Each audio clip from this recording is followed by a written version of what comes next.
perlimpinpin. Nous avons les moyens et la volonté de nous retrouver autour de valeurs et d'objectifs communs. Hémicycle avec Arnaud Benedetti. Bonjour Arnaud. Bonjour Steve. Et merci de nous rejoindre ce mercredi très politique. Cette semaine, vous êtes professeur associé à l'Université Paris-Sorbonne, rédacteur en chef de la revue politique et parlementaire. Est-ce que l'adoption, Arnaud, de ce projet de loi immigration marque, selon vous, une rupture dans l'histoire politique de la Ve République ? Alors, dans l'histoire de la politique de la Ve République, je n'irai peut-être pas jusque-là, parce que d'abord, elle est longue et on a connu d'autres ruptures, me semble-t-il, parfois plus importantes. Dans l'histoire du second quinquennat d'Emmanuel Macron, et voire peut-être des deux quinquennats d'Emmanuel Macron, certainement, parce que, in fine, d'une certaine façon, Emmanuel Macron a fait son outing à droite, clairement, parce que il n'avait peut-être pas d'autre choix sur le plan de l'arithmétique parlementaire que de passer sous les fourches caudines des Républicains, eux-mêmes, dont on a considéré qu'ils étaient très sous pression du Rassemblement national, pour faire adopter son texte. En fait, il a fait un calcul coût-bénéfice, si vous voulez, pour aller très vite.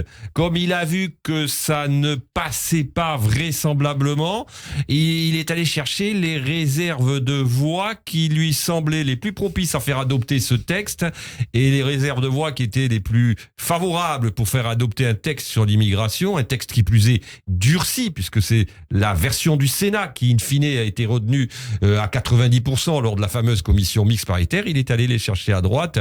Parce qu'il fallait absolument que ce texte passe sur l'immigration. Oui, parce que pourquoi il faut qu'il passe ce texte ? Parce qu'il a besoin de se recréditer, si vous voulez, sur un certain nombre de questions où il est considéré comme faible par l'opinion publique, et notamment sur cette question très régalienne, in fine, puisque ce sont quand même beaucoup des mesures régaliennes qui sont intégrées dans ce dispositif de loi, et notamment sur cette question de l'immigration.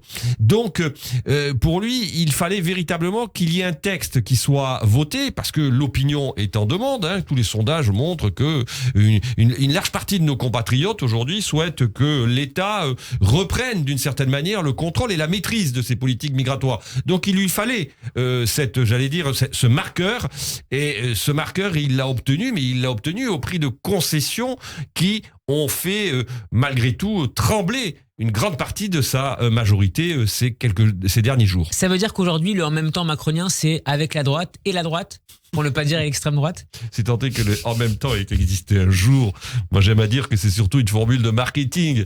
Mais vous savez, le en même temps, il y en a eu plein par le passé. La République opportuniste en 1880-1890, c'était déjà une forme de en même temps. Et même le général de Gaulle pratiquait une forme de synthèse. Non, la vérité, parfois, c'est trouver des compromis un peu différents selon les contextes et les objets de la loi.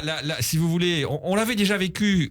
Mais alors, le problème, c'est qu'il y avait c'est pas un problème, justement, il y avait une majorité absolue en 2018. Lorsqu'il y a eu la loi Asile et Immigration qui avait été proposée par Gérard Collomb, à l'époque, ministre de l'Intérieur, on avait déjà senti un certain nombre de tensions. Mais on sait très bien que sur cette question, qui est la question de l'immigration, les clivages droite-gauche réapparaissent très vite. Ils réapparaissent, j'allais dire, quasiment spontanément. Et on les a vus réapparaître à l'intérieur de cette majorité qui est une majorité composite, avec des gens qui viennent de gauche et des gens qui viennent de droite. Et manifestement, c'est l'aile droite qui l'a emporté. Mais la réalité, c'est que ça fait très longtemps que le macronisme triangule à droite. Il triangule à droite sur les questions économiques, il triangule à droite sur les questions sociales, et maintenant, il triangule à droite sur les questions régaliennes. C'est devenu un parti de droite ?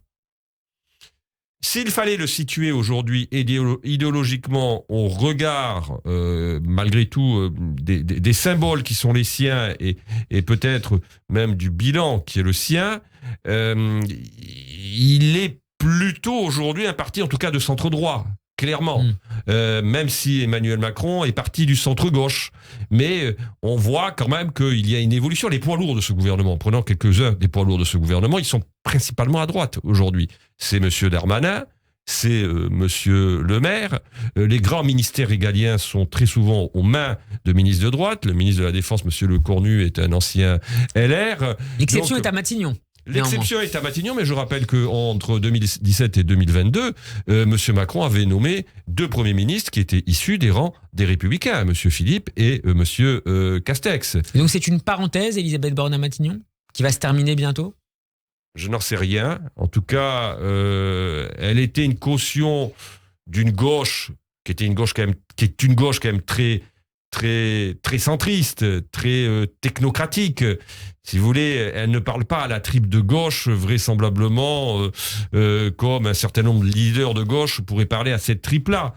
Mais est-ce que c'est une parenthèse ? Ce sera en tout cas vraisemblablement un moment de vérité dans quelque temps pour elle, c'est-à-dire à la rentrée ou peut-être après les élections européennes. Moi, je fais un pari plutôt sur des changements après les élections européennes, sauf à ce que Emmanuel Macron nous annonce des choses particulièrement nouvelles et très concrètes dans ce rendez-vous avec la nation qu'il a promis pour le mois de janvier. Mais les rendez-vous, vous savez, avec la nation, sur un plan constitutionnel, il y en a deux, véritables. C'est les élections ou le référendum. Est-ce que c'est Donc, une je suis victoire pas sûr qu'il nous annonce une dissolution et je suis encore moins sûr qu'il nous annonce un référendum. Est-ce que c'est une victoire en gros pour Marine Le Pen et l'extrême droite ? Oui, c'est une victoire tactique, c'est une victoire idéologique, c'est une victoire politique, parce que force est de constater que le texte a été adopté, quoi qu'en dise le ministre de l'Intérieur après le vote, grâce aux voix du Rassemblement national. Il suffit de regarder le suffrage exprimé et de faire un calcul.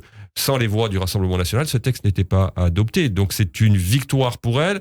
C'est une victoire parce qu'elle a réussi non seulement à amener les LR sur son terrain, et elle a réussi à amener finalement la majorité sur son terrain. C'est elle qui était encore plus dur. C'est elle, ce qui n'était quand même pas gagné, c'est elle qui impose son agenda, c'est elle qui impose sa thématique, et c'est elle qui impose une partie des positionnements aujourd'hui de la classe dirigeante, en tout cas du gouvernement, sur cette question-là.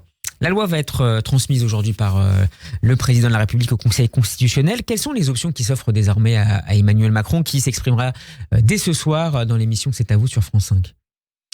Les options sur cette loi ou les options... Pour la suite de son quinquennat. Ah bah écoutez, maintenant le problème c'est que Emmanuel Macron est confronté, comme tous les présidents de la République qui ont été réélus, au problème du second mandat. Il faut à un moment donné le relancer, ce second mandat. Ils l'ont tous eu, qu'il s'agisse du général de Gaulle, qu'il s'agisse de François Mitterrand, qu'il s'agisse de Jacques Chirac. À un moment donné, si vous voulez, il faut relancer la dynamique. Et là, le problème, c'est que Emmanuel Macron est confronté à une situation où, pour relancer la dynamique, il n'a qu'une majorité relative à l'Assemblée nationale, donc c'est beaucoup plus complexe. Et plus le mandat va se dérouler, plus on va avancer dans le quinquennat, plus les tensions inévitables qui existent au sein d'une majorité d'un camp politique vont se faire jour, ne serait-ce que pour préparer l'après-Macron. Donc les initiatives d'Emmanuel Macron pour relancer son mandat, elles doivent être très concrètes sur le plan institutionnel. Il y en a deux, encore une fois. C'est soit la dissolution, mais a-t-il intérêt à dissoudre ? Parce que tout simplement, il ne peut pas se représenter. Donc la cohabitation, s'il y avait cohabitation, ne lui servirait pas à grand-chose, sauf éventuellement s'il gagnait ces élections, ce qui au vu des sondages aujourd'hui n'apparaît pas la chose la plus certaine, ou d'en passer par le référendum. Le référendum, les trois présidents qui se sont succédés à eux-mêmes sont passés par le référendum, avec des succès variés. Général de Gaulle, en 69, il en tire des conséquences, il quitte le pouvoir. François Mitterrand, en 92, Maastricht, il sent qu'il y a quelque chose qui se passe. Oui, mais il sent qu'il y a quelque chose, qu'on touche au nerf du pays, donc il va au référendum.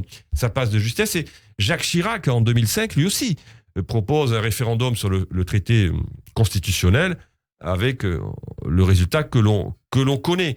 Parce qu'à un moment donné, si vous voulez, il faut redonner de la respiration démocratique. Il faut redonner de la respiration démocratique. Et quand on regarde les sondages, beaucoup de Français, une grande majorité de Français aujourd'hui, sont favorables à revenir aux urnes. Je lisais un sondage il y a 3 jours, 55 ou 58% des Français sont favorables à une dissolution. Et une grande partie des Français sont favorables à ce qu'on les interroge par voie référendaire.